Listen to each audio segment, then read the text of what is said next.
এ যেন রাজার বেশেই প্রবেশ করলো একজন রাজ্যের রাজা। হ্যাঁ, তেমনই মনে হচ্ছিল তুফান মুভির সাকসেস পার্টিতে।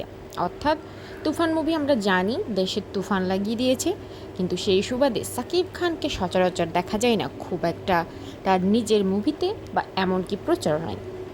ইভেন ছবি যখন সুপার ডুপার হিট তখন সাকিব খান মাছ ধরে বেড়াচ্ছিল।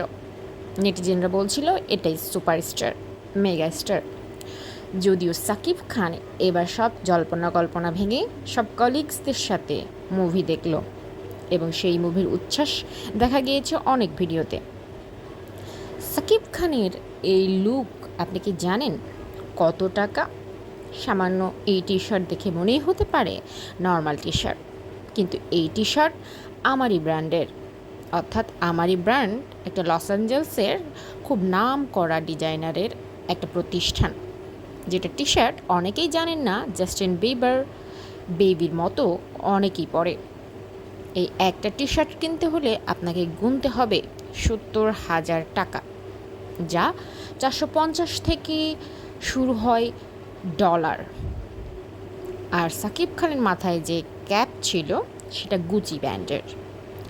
সো একজন সুপারস্টার বা মেগা স্টার এগুলো পড়বে, এটাই স্বাভাবিক। আহামরি কোনো কিছু দেখতে না হলেও সাকিব খানের গায়ে ছিল 2.5 লক্ষ টাকার জিনিস।